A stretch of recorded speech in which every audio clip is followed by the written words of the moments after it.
안녕하세요. 니르 연구소의 이한경입니다. 2022년 6월 25일자 기준의 잠재적 위험 체크인데요. 어제 영상에서 녹음이 안 되다 보니까 다시 이제 재녹음을 26일차에 하고 있다라고 보시면 될 것 같습니다. 하나씩 살펴보도록 하겠습니다. 위험 체크인데 순서가 변했죠. 그다음에 원자재 가격 위험이 이제 뭐 다음 주에 다시 또 부각이 될 수는 있지만 다음 주 아마 6월 30일 기준까지 해서 전체적으로 이제 회피하는 그런 성향이 나오고요. 가장 큰 요인은 여기 있습니다.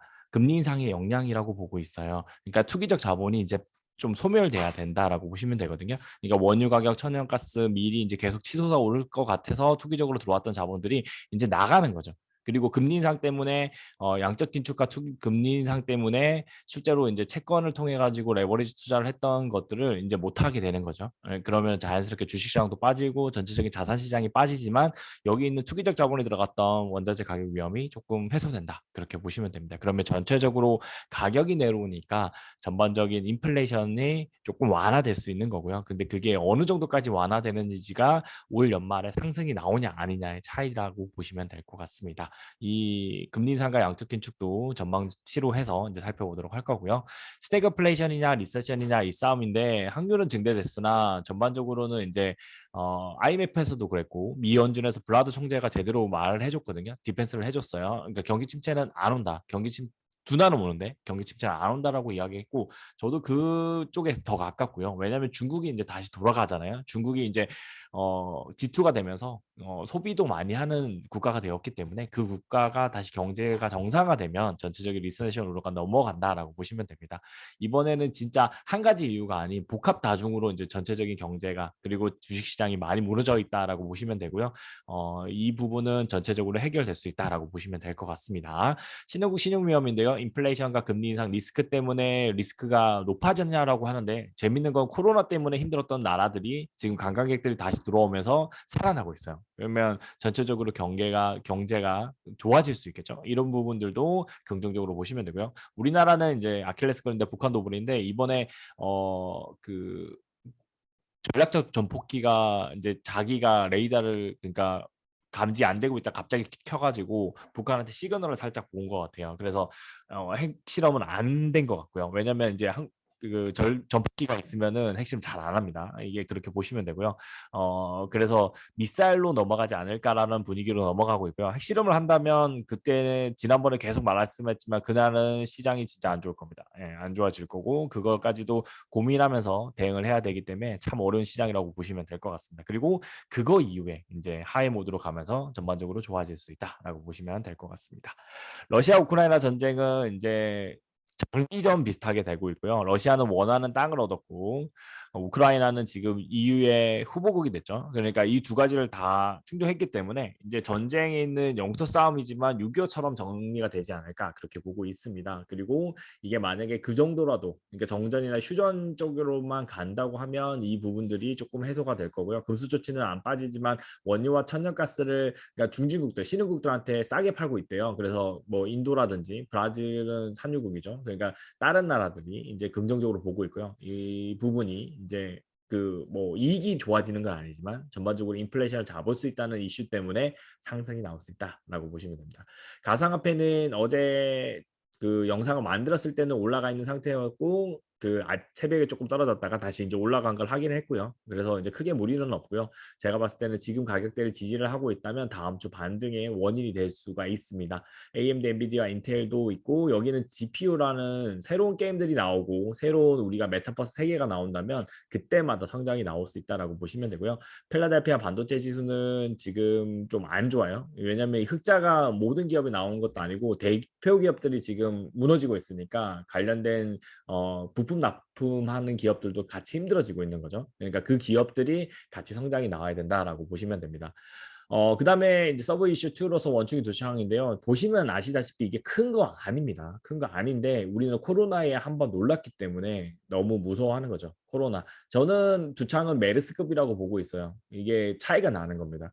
메르스도 두 창도 외부로 드러나요. 근데 코로나는 안 드러났기 때문에 문제가 났고 전파 속도도 코로나가 컸죠. 그러니까 그런 차이가 있기 때문에 시장에서 지금 위드 코로나 관련주가 원숭이 두창 이슈로 급락이 나왔지만 이걸 해결할 수 있다 그렇게 보고 있습니다. 그래서 부담되시면은 분할 매수로 접근하시면 되고요. 기존에 가지신 분들은 일단은 현금을 가지신 분들은 일부 이제 조금만 더 기다렸다가 반등이 나오는 거 보고 대응하시면 되고요. 아니신 분들은 홀드로 대응하셔가지고 익절로 대응하시면 될 것 같아요. 익절. 그러니까 큰 수익보다는 익절로 대응하셔가지고 현금 보유를 조금 이제 7월 말이 이제 제일 피크라고 보고 있거든요. 저는. 그래서 그때까지는 익절로 해서 현금 보유를 안 되신 분들은 조금 하시면 좋지 않을까 그렇게 보고 있습니다. 세부적으로 한 번씩 볼게요.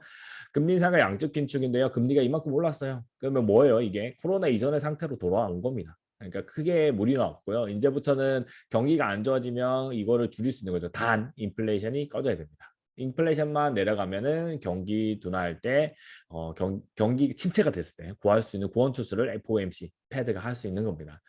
어, 국채금리 보시면은 이렇게 금리가 떨어졌죠. 그럼 가격이 높아진다는 거죠. 10년째 지난주부터 보라고 말씀드린 이유가 이렇게 떨어질 것 같아서 말씀드린 거고요. 3.5는 허들이라고 봅니다. 3.5까지로 보고 있는데 3.5가 허들이고 그러면 이게 조금 더 상승은 되겠지만 실질적으로는 저는 둔화가 된다고 보기 때문에 지금부터는 무리 없이 투자를 할 수 있고 뭐 길면 1년, 짧은 6개월 안에 이거의 수익률이 2, 3%는 나올 수 있다. 그렇게 보고 있습니다. 그리고 2024년, 24년에 이제 금리 인상을 했잖아요. 금리 인상을 했고 이거를 지금 2.5 이상을 한 1년간 유지를 하면 한계 기업이 2.5 이하로 이익이 나던 기업들은 이익이 없거든요. 그러면 고민 많이 하게 되고 그 다음에 2.2 이하 기업들은 디폴트가 될 겁니다. 그러면 관련된 금융회사가 망가질 수 있어요. 이 두 가지의 시그널이 이제 폭발적으로 터지면 침체가 크게 올 겁니다. 이게 제일 빅이고요. 이때 이후에는 투자는 편안하게 하시면 되고 지금은 있는 투자한 금액만큼만 하시는 걸 추천해드리고 기존에 이제 투자를 현금을 비중을 드러내셨다면 그 현금도 좀 더 차분하게 분할 매수로 천천히 대응하시면 좋을 것 같습니다. 한국은행하고 미연준은 지금 금리가 똑같은데요. 한국은행부터 먼저 금리를 올려요. 그래서 아마 제가 봤을 때는 언론 플레이로 봤을 때 0.5pp를 올릴 것 같고요. 그러면 우리나라 주가 또 흔들 겁니다. 그 다음에 미 연방준비은행도 0.5pp지 않을까라고 보는데 0.75pp는 아마 그 금리 그러니까 인플레이션이 높게 나오면 자연스럽게 따라갑니다라고 보시면 되고요. 유럽이 최근에 금리 인상했잖아요. 근데 보세요. 0이에요.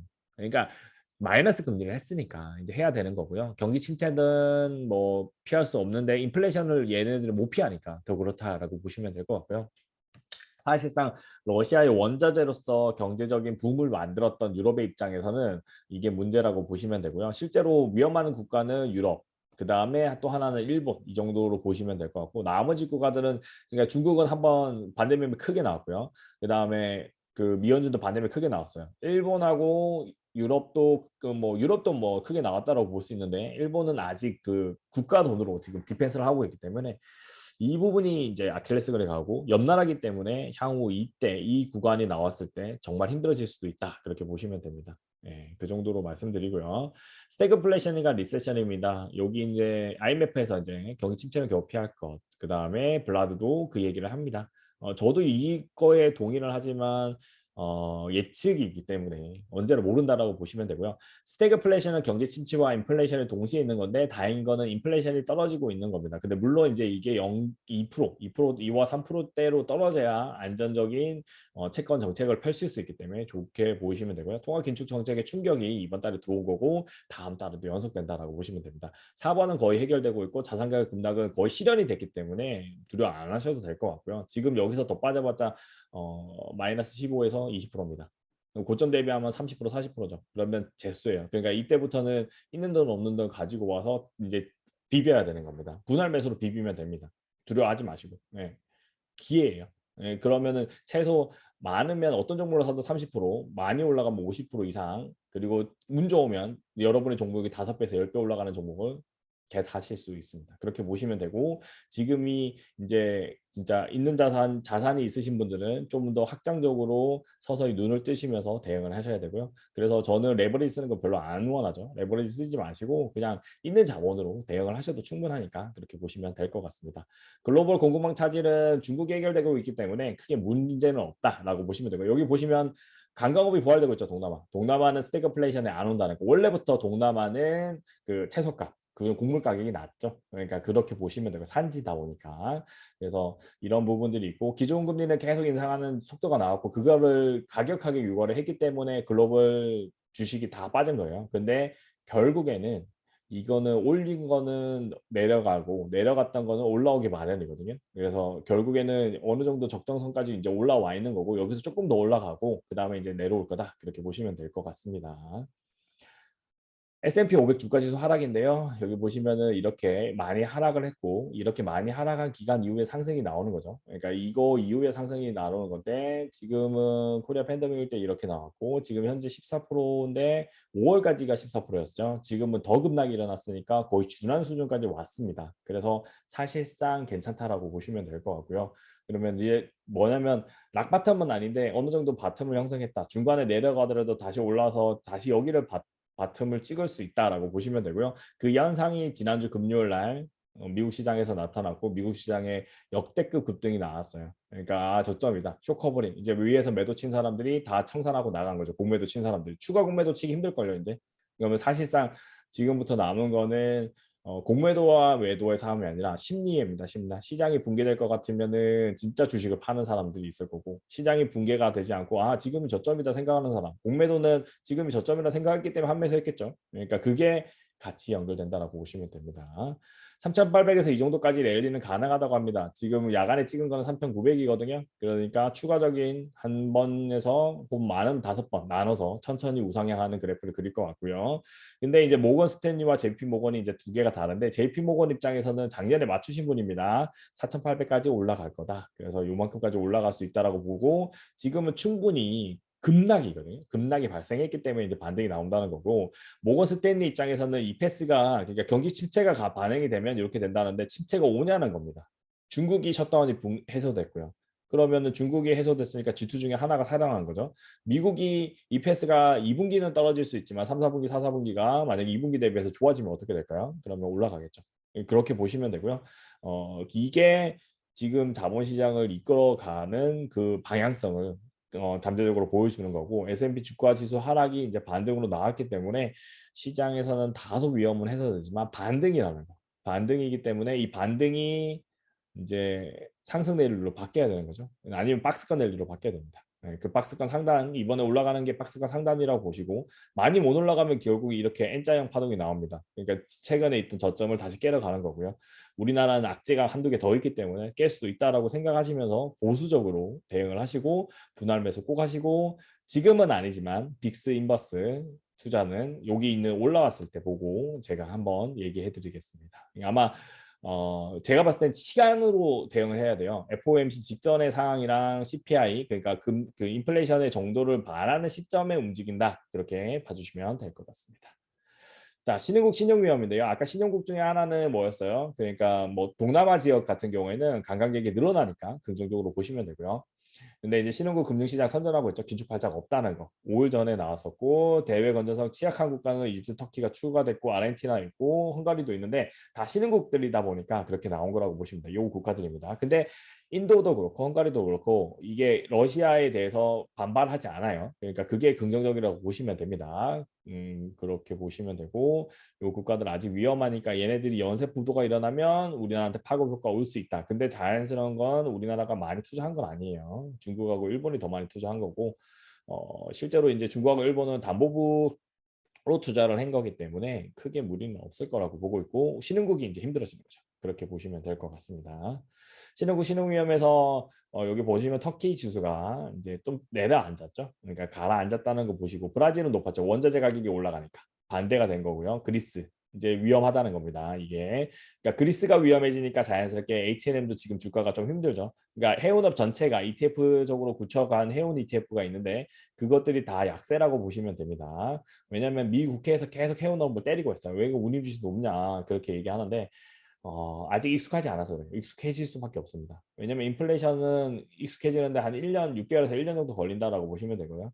그리고 H&M 기준에서는 요게 이제 운임지수랑 운임지수보다 낮은 가격으로 하고 있기 때문에 물론 운임지수로 거래되는 것들은 이익이 줄겠지만 요거는 이익이 유지되겠죠. 그래서 중장기로 좋은 종목이라고 보시면 될 것 같습니다. 지금이 저는 매수 기회로 보입니다.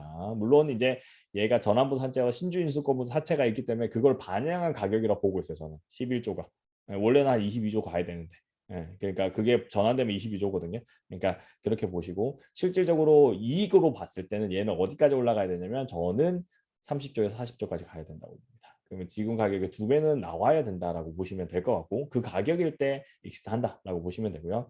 한국 CDS는 53이고 이게 49로 줄었어요. 그러니까 위험이 다소 줄었던 거고 원달러율도 줄어들었다라고 보시면 돼요. 이게 금요일 기준입니다. 그러면은 월요일 날 됐을 때 조금 더 떨어질 수 있는 그런 방향성으로 가고 있고요. 그 다음에 잠재 치약국들을 봤을 때 이렇게 전주 대비 올랐고 그 다음 터키, 남아공, 콜롬비아 같은 경우에는 23일 기준으로 이제 좀 빠졌다 이렇게 보시면 되고 전체적으로 신흥국들 위험이 두드러지게 나오고는 있지만 다소 이제 반등이 나오면서 반등 랠리가 시작되면서 조금 괜찮아지고 있다라고 보시면 되고요. 월요일 그 금요일 날 했는데 다음 주 초에 월화가 미국 시장이 어떻게 되고 우리나라가 어떻게 되느냐가 중요한 것 같은데 한번 급락이 나왔고 반등이 나온 거기 때문에 그냥 바로 내려가기보다는 약간 유지를 하거나 아니 위쪽 방향으로 움직이지 않을까 그렇게 보고 있고요. 그래도 이제 이 구간에서 고점을 찍을 거예요. 그 고점을 찍을 구간일 때 익절이 가능한 종목들을 익절을 하시면서 조금 현금 보유를 해주시면서 대응하셔도 무방하다 이렇게 봐주시면 될 것 같습니다. 러시아 우크라이나 전쟁인데요. 여기 있는 수치가 안 변해요. 이제 안 변하고 있다는 거는 그러니까 전쟁이 격화되고 있지는 않아요. 근데 그런 와중에 루안시크는 다 점령했대요. 그러니까 이제 방어선 꺼서 여기를 점령하는 그런 전략을 러시아가 하고 있는 거죠. 그래서 자기가 원하는 땅을 구하겠다. 그다음에 우크라이나 이후 그 확정이 됐죠. 이것 때문에 그 주중에 상승이 안 나오고 좀 흔들렸어요. 독일이나 그런 쪽이. 왜냐하면 이제 러시아가 어떻게 할까 그게 있는 거고 러시아가 이런 언급도 했으니까. 그러면 사실상 라인을 꺼가지고 했기 때문에 휴전이나 정전 쪽으로 갈 수 있습니다. 그리고 정전을 하면 장기화가 되는 건데 이렇게 보시면 되고요. 이 원유 변동성은 확대라고 하는 이유는 이제 러시아가 그 이거를 휴전을 하든 정전을 하든 간에 규제가 바로 풀리진 않을 거예요. 몇 개월은 갈 거거든요. 그러니까 그렇기 때문에 변동성이 조금 있는 거고 만약에 이 규제가 풀리는 순간 이거는 급락이 나올 수 있다라고 보시면 될 것 같습니다. 우리나라 대기업은 이미 타격을 받았고요. 급락 이후 금요일날 반등이 이제 다음 주 월화 이어질 거라고 보고는 있는데 어디까지 올라가느냐가 정말 중요하다라고 보시면 될 것 같습니다. 북한 도발입니다. 북한 도발 이슈가 남았는데 이거는 그대로 유지되고 있지만 여기 있는 그 정찰기가 나왔어요. 이 뉴스 기사를 간략하게 말씀드리면 그러니까 전폭기가 있는데 전폭기가 이게 핵실험 가능한 기간 동안에 막 떠다녔대요. 우리나라 상공을. 그리고 한 번씩 레이더에 그냥 이불로 노출시킨 거죠. 너네 핵실험하면 폭격할 수 있어라는 시그널을 줬기 때문에 이게 그나마 안 일어났다라고 보고 있고요. 여기서 이제 얘기하는 바는 이제 요것도 이제 긍정적이죠. 그러니까 북핵 토론을 하니까 ICBM이 요거를 노릴 수 있다는 걸 이야기하는 거기 때문에 핵실험보다는 원래부터 용인하고 있는 미사일 실험 이걸로 넘어가지 않을까 그렇게 보고 그 다음에 하해 모드로 빠르게 전환만 해준다면 정부가 좀 노력을 해서 전환만 해준다면 이 부분이 어떻게 보면 CDS도 줄이고 그다음에 원달러 환율도 내려주는 그런 역할이 있다. 이렇게 봐주시면 될 것 같습니다. 북한 도발을 기회로 삼아야 돼요. 지금 정부가. 그리고 그 결과물을 하려고는 노력하는데 이게 문제예요. 29일 나토회의 참석. 이때 북한이 도발을 할 수도 있다라고 볼 수 있기 때문에 저는 이제 이 부분에서는 조금 경계감을 가지면서 29, 30일이 이제 조심해야 됩니다. 그렇게 봐주시면 될 것 같습니다. 가상화폐입니다. 가상화폐는 리플은 20% 상승했고요. 여기는 이제 이게 지금 많이 올랐어요. 제법 올랐기 때문에 이거 가격보다 조금 지금 오른 상태인 걸 제가 확인을 했습니다. 그래서 전반적으로 시장 분위기는 나쁘지 않고요. 그다음에 AMD와 엔비디아와 인텔 같은 경우에도 금요일 야장에 많이 올랐기 때문에 이렇게 보면 필라델피아 반도체 지수는 반등이 나왔고요. 그다음에 나스닥 종합지수 같은 경우는 아직 제대로 못 올라왔죠. 왜냐하면 여기는 이제 실적이 없는 기업들 같은 경우는 그대로 소외를 당하고 있습니다. 그다음에 S&P는 실적, 애플이 여기 포함되어 있고 여기도 애플 포함되어 있죠. 애플, 테슬라가 많이 강하게 상승하면서 그러니까 우량주들은 이제 크게 상승이 나오고 있는 모양새다라고 보시면 되는데 차트로 보시면은 필라델피아가 인제 이선을 했고 갭을 여기 있는 갭을 이제 채웠어요. 그뭐 실제로 목요일날 채웠고 그 다음에 금요일날 확정적으로 채워버렸거든요. 이제 요 갭을 채우느냐의 관건입니다. 이 갭을 채우면은 다행히 조금 사포 반등이 나올 거예요. 3천까지도 잘하면 가능한 그런 구간이라고 보시면 될 것 같고요. 근데 그러지 못할 경우에는 이제 다시 이 추세죠. 이 추세를 따라갑니다. 이게 라인을 끄거든요. 기술적으로는 이 라인을 따라가기 때문에 이 추세를 따라가는 거고, 그러면은 그래도 여기는 다 돌아가겠죠. 이 라인을 통과하는 모양으로 기술적 분석이 나오기 때문에 결국에는 이 선을 넘어서면은 박스권으로 가는 거고, 이 선을 못 넘으면 내려온다라고 보시면 되는데, 저는 한 번 더 내려왔다 가야 된다. 언제? 7월 중순 이후. 7월 FOMC니까 그다음에 소비자 물가지수 CPI고 한 15일쯤에 나오거든요. 그때까지는 조금은 현금 보유하시면서, 그러니까 분할 매수는 하시되 익절이 가능할 때는 언제든지 가감하게 익절하시면서 대응을 하시는 걸 추천해 드립니다.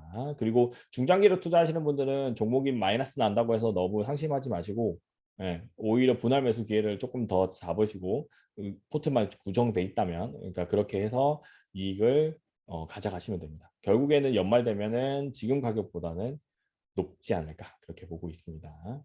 원자재 가격 위험인데요. 아마 다음 주에 얘가 이 가격에 있거나 내려가 버리면 이제 요 가격이죠. 요 가격에 있거나 내려가 버리면, 특히 곡물가가 중요한데요. 내려가 버리면 이제 빼겠습니다. 이제 위험은 아닌 것 같고요. 이때 여기 고점이 이제 다 반영이 됐던 거거든요. 우리가 5월달 그 물가지수도 다 고점이 반영됐던 거기 때문에 그게 해소되는 거기 때문에 사실상 크게 무리는 없을 것 같고요. 저는 금리 인상에 따른 투기적 자본의 소멸이라고 봅니다. 그러니까 그 채권을 통해서 채권을 이제 맡겨서 현금을 받아서, 채권을 맡기면 이게 환매를 해서 돈을 받아요. 돈을 받아서 이걸로 투자를 한 거죠.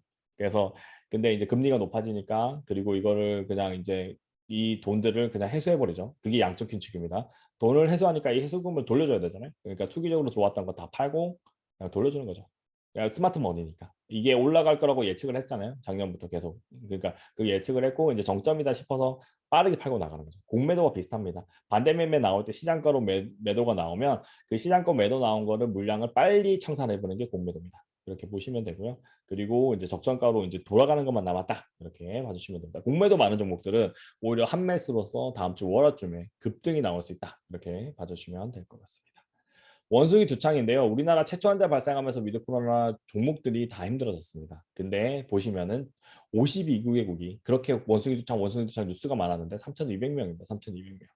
이게 저는 이제 코로나랑 다르게 보는 이유가, 코로나보다는 약할 거로 판단하는데 감염 환자의 유무가 외부로 노출된다는 게 큽니다. 메르스도 그렇고요. 외부로 피부로 나와요. 그러면은 그 사람들은 외출도 못할 거고 자연스럽게 자기가 알기 때문에 안 나가는 거죠. 근데 코로나는 모르죠. 이 사람이 걸렸는지 안 걸렸는지 모른다는 겁니다. 그리고 원숭이 두창 관련 백신 관련 기업도 좋아요. 이거는 다 개발되어 있기 때문에 백신만 맞으면 되고요. 여행, 호텔, 영화 관련 기업들의 급락은 오히려 저는 매수 기회로 보입니다. 매수 기회로 보이고, 저는 이것도 매수 기회지만 지금은 이제 중간에 그전에도 제가 계속 추천했던 종목이기 때문에 제가 이제 지금 여러분이 어느 정도 가지고 있을 거라고 생각했을 때는 얘가 턴어라운드 됐을 때 들어가셔도 됩니다. 턴어라운드 돼가지고 얘가 양봉 찍고 바닥을 찍어서 이제 올라올 때 매수하셔도 늦지 않다라고 보시면 돼요. 왜냐하면 비중을 가지고 있기 때문에 추가 매수를 분할 매수로 하더라도 이게 막 떨어지진 않거든요. 그러니까 요거를 평단가를 조금이라도 낮추는 그런 역할만 하게 만드시고, 나중에 결국은 이 가격이 올 거예요. 여러분이 매수했던 가격 이상으로 왔을 때 성장성과 실적을 보고 판단해 주시면 될 것 같습니다. 이 관련된 내용은 1일 시향에서 계속 올려드릴 거니까 참고하시면 될 것 같습니다. 여기까지가 잠재적 위험이고요. 시장 위험이 사라져야 되는데 오히려 늘고 있죠. 근데 다행히도 그 중국 위험이랑 그런 것들이 사라지고 있죠. 결국에는 위험이 이렇게 증폭될 때는 시장이 힘들어지지만, 위험이 다소 줄어들고 갈 때는 시장이 좋아지겠죠. 이렇게 보시면 되고요. 지금은 저는 정점으로 봅니다. 어, 정점이 아니래도 지금보다 한 15% 정도까지 더 하락하는 정도에서 끝일 거라고 보고 있고요. 그러면 15% 떨어졌을 때는 이게 거의 절반 정도 하락해요. 고점 대비. 그러면 이런 경우는 코로나 말고는 거의 없었어요. 30% 정도가 거의 일반적인 내용이었고요. 그래서 코로나 말고는 없었기 때문에 여러분들이 이제 이 구간에서는 여러분들이 레버리지를 쓸 수 있는 분들은 쓰시고, 그 다음에 있는 자본 없는 자본에서 대응을 해주시면 됩니다. 물론 이게 여러분들이 반대 매매 안 당하게 되는 게 중요하죠. 그러니까 신용 미수는 쓰지 마시고 되도록이면 안전하게 대응하시고, 그리고 이제 대출을 쓰는 시점입니다. 레버리지 쓰라는 뭐 방송도 있는데 저는 레버리지 정말 싫어하거든요. 그러니까 대출을 땡겨서 쓰는 걸 레버리지라는데, 이 대출 땡겨서 쓸 때는 국가가 저리로 대출을 해줄 때 이 룰만 지키면 됩니다. 지금은 저리가 아니죠. 네, 저리가 아니니까 대응하지 마시고요. 나중에 저리의 기준은 국가 기준금리가 1.5 이하가 됐을 때 그때 생각하시면 돼요. 지금 1.75입니다. 네, 그렇게 보시면 되고 다음 달에도 더 높아지죠. 그러니까 절대 대출로 대응하지 마시고 있는 자본으로만 대응하셔도 충분히 지금 기간 동안에 이게 순환매가 들어가요. 순환매가 들어가기 때문에 살아남으실 수 있고 개별 종목으로 서서히 탈출이 가능하다. 이렇게 보시면서 대응을 해주시면 될 것 같습니다. 감사합니다. 주말 잘 보내시고요. 다음 주에 또 만나 뵙겠습니다. 감사합니다.